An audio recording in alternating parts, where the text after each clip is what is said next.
Welcome to the Tech Matchmaker, the show where contact center challenges meet their perfect tech match. I'm your host, Gina Gibson, and in just 15 minutes, we serve up the smartest, coolest innovations shaking up the contact center industry. Whether you're searching for your next solution or just love staying ahead of the curve, we've got the insights to keep you in the know. Let's dive in and discover what's next. I promise you, it's going to be fun.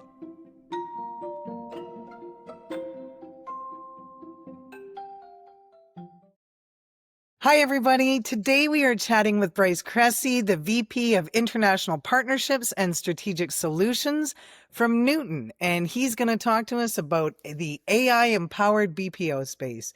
Bryce, welcome to the podcast.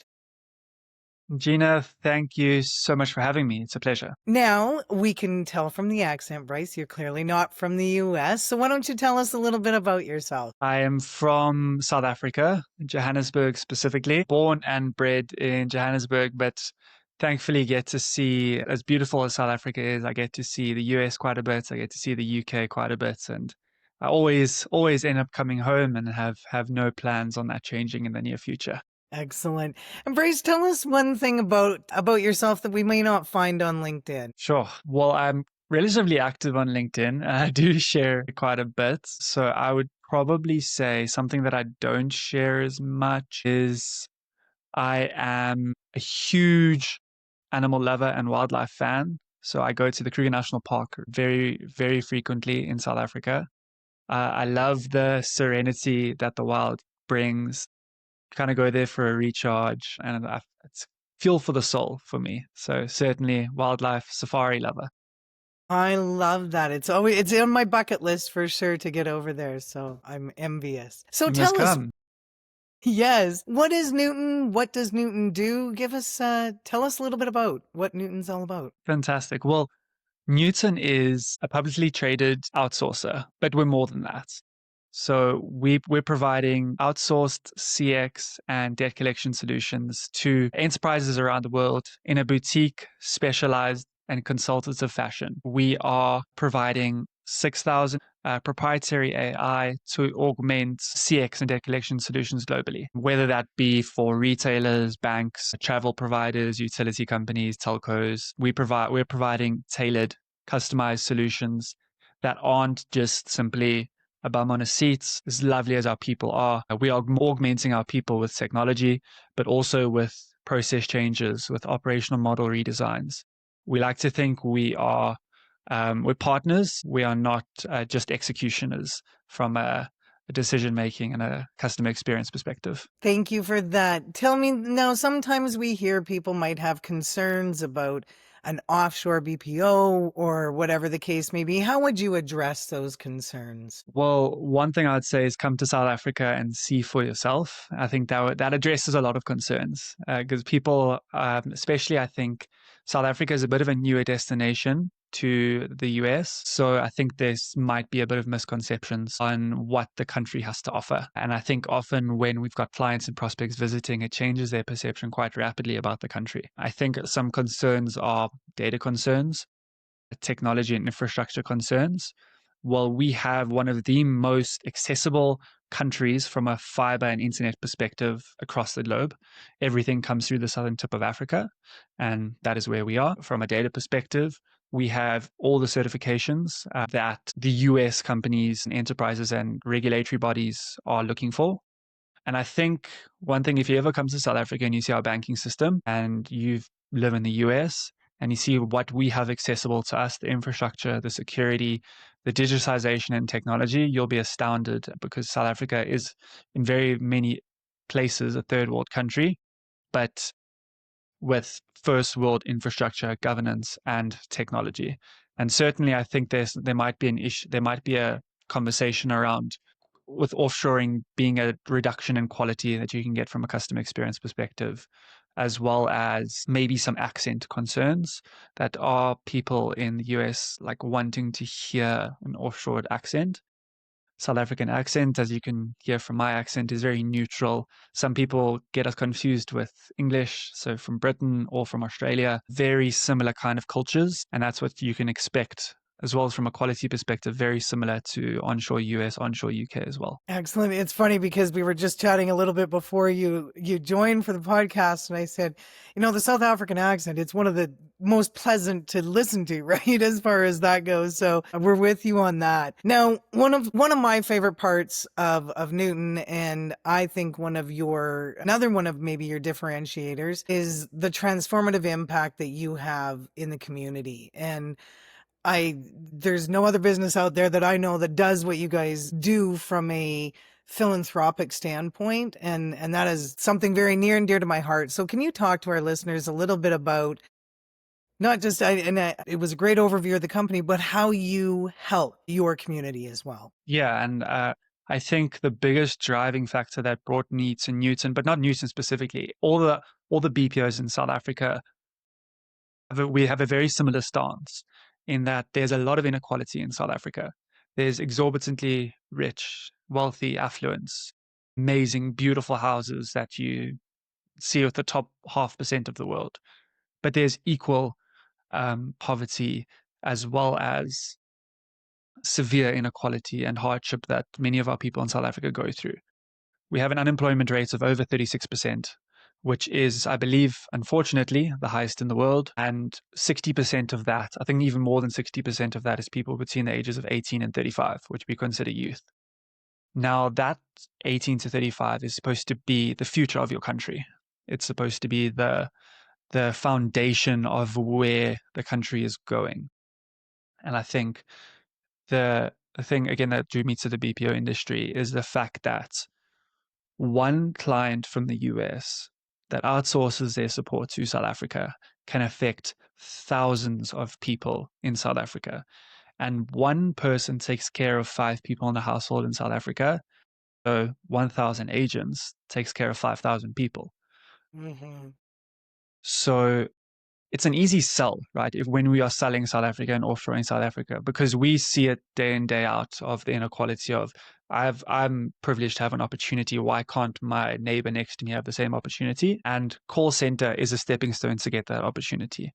In many geographies, call center is seen as a stepping stone towards something greater, but it is a career. In South Africa, we have many people in our organization that's risen from agent all the way up to operations executive. And it's testament to the fact that, one, people are enjoying the job, enjoying the work in South Africa, and two, there's real opportunity.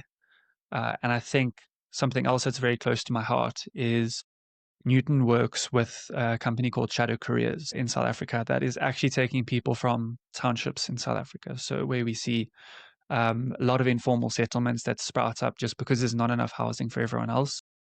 Okay. And we are taking people from those areas in partnership with Shadow Careers and training them on what is work, what are the necessary skill sets do they need to be employable. Then once they've got those necessary skill sets, is what do they need to be employable in the contact center? And then once you've got that, then the next step is, okay, let's talk about which industry you're going to go into.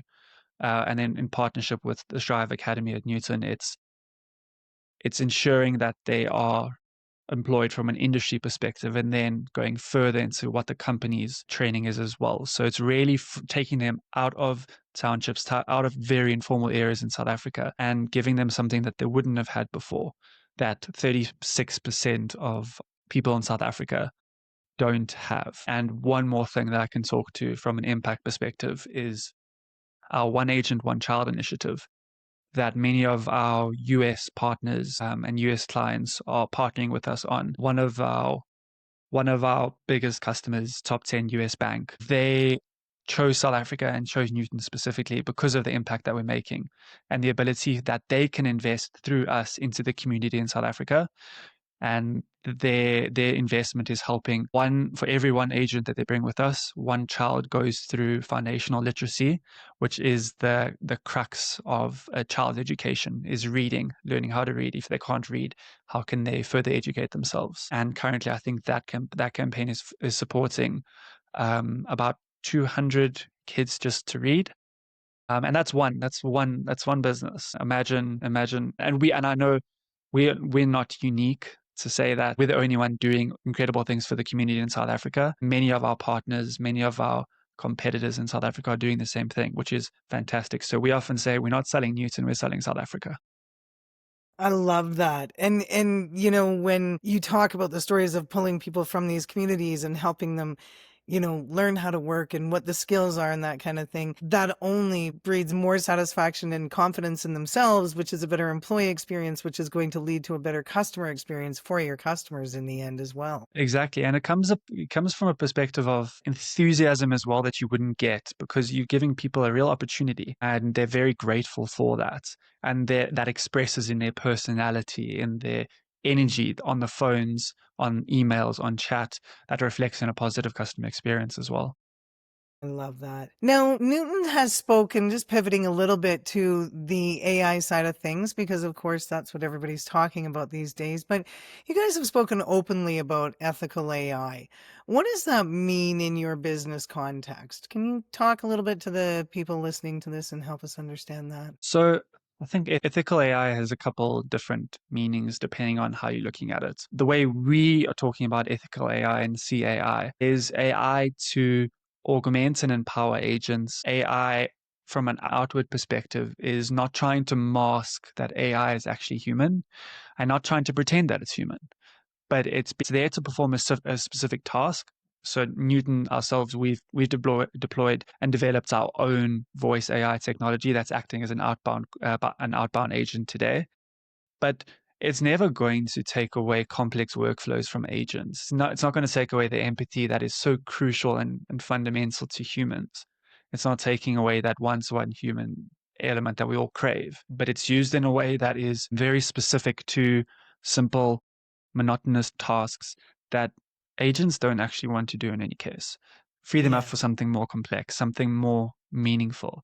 So I think that's augmenting agents as well from an agent productivity, AI assist, and making them and empowering them to be the best that they can be on the phone is also the way that we are envisioning AI play out in our environment. And I've heard that a lot about, you know, the repetitive tasks, the menial tasks, and it really is, to your point, things that agents don't want to be doing anyway. It's the part of their job that they hate. So I think when AI is introduced properly, the agents will adopt it because it means they don't have to do what they don't want. And wouldn't we all like that in our jobs, right? Taking that Exactly. away. Can you share, and I know you've shared the US Bank and that is such a great story, but can you talk to me a little bit or share with the audience, what's a client success story you've had? Maybe what did they come looking to you for? What had they experienced before coming to Nutun? And then how did the culture and the caliber of staff and team at Nutun, how did that change their experience? So we're working with a fintech in the US. They're a large card provider and credit bureau within the US.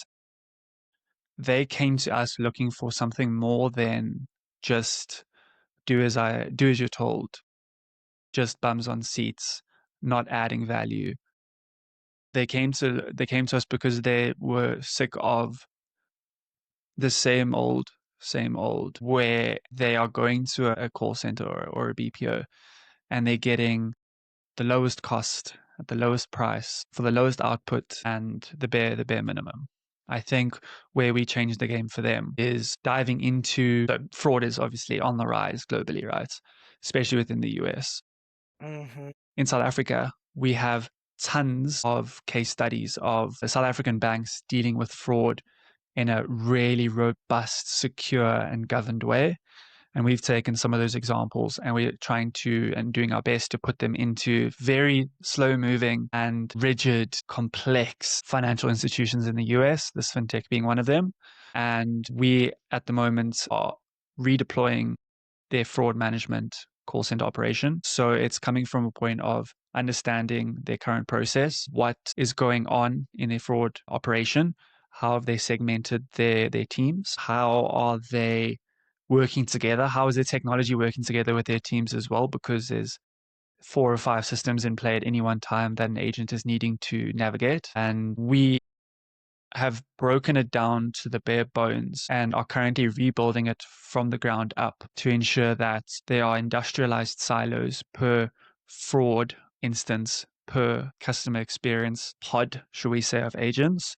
And then ensuring that all the different systems, even though there are 4 or 5 that are still in use, whether it be CRM, CCAS solution, the card issuer, so Visa or MasterCard system, and ensuring that they all speak together through API connection automation, and ensuring that from a quality perspective, you need to ensure that fraud is QA'd very, very carefully and very succinctly, and having many different data points that aren't talking to each other, that might be managed even in Google Sheets or in Excel, that there's a single source of truth.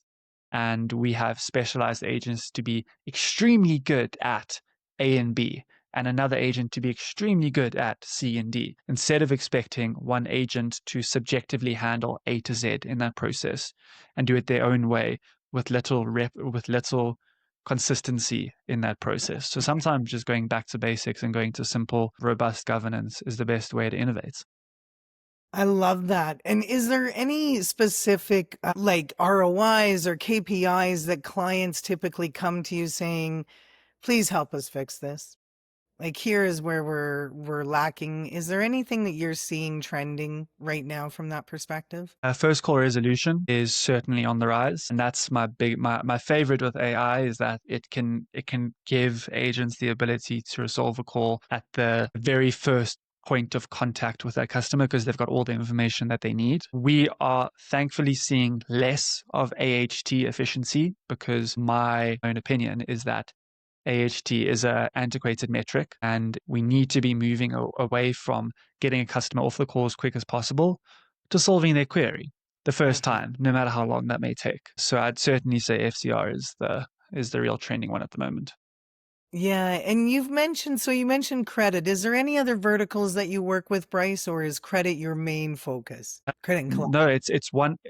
Yeah, credit collections. It's a big vertical for us, and finance.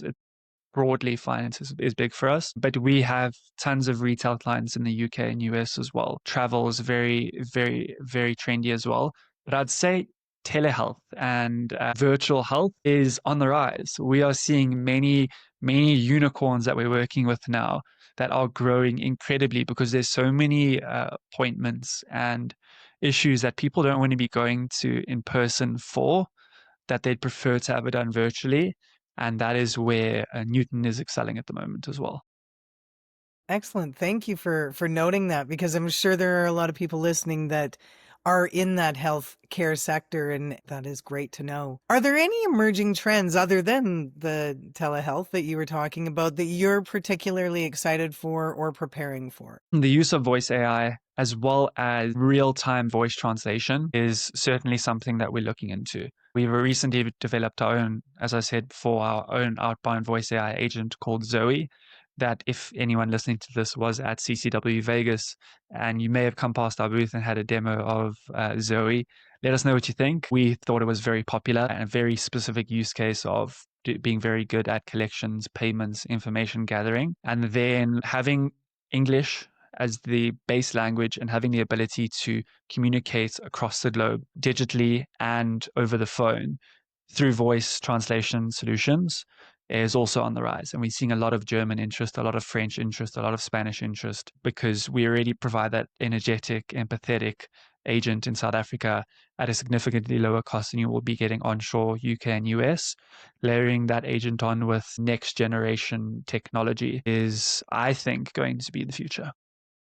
Absolutely. And it's funny, I have a couple of clients in South Africa, and what I didn't know is that there's almost as many different dialects in South Africa as there is in the Indian language. And so, it was kind of interesting to learn that. To wrap up today, Bryce, I've always been a fan of James Lipton. And so we end the podcast with 3 little rapid fire questions. So what is your favorite word? Innovation right now. Innovation. Innovation. Love it. And what is your least favorite word? Basic. And what excites you the most? People and transformation and doing things differently to how we did them before. And Bryce, if somebody wants more information on Nutun, who should they reach out to? Feel free to reach out to me, Bryce Cressy, on LinkedIn, or email brycec@nutun.com. But also feel free to reach out to Gina. She knows our business in and out And I'm sure she is more than happy to help you along your way. Wonderful. Bryce, thank you so much for joining us today and for sharing all the wonderful work and innovation that Nutun is doing and bringing to the BPO space. Have a great day. Thank you, Gina.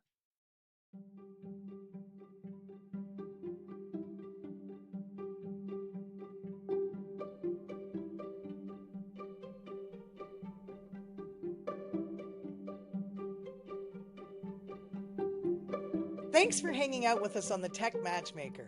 I hope today's spotlight sparks some fresh ideas and real solutions for your contact center. Want to dive deeper into the tech we featured? Hit up the show notes for all the links and extras, and be sure to subscribe so you never miss an episode. And if there's a challenge you want us to tackle, don't be shy, reach out. I'll catch you soon with more innovation, more use cases, and more ways to keep your business moving forward. Stay curious, stay bold, and keep exploring what's next.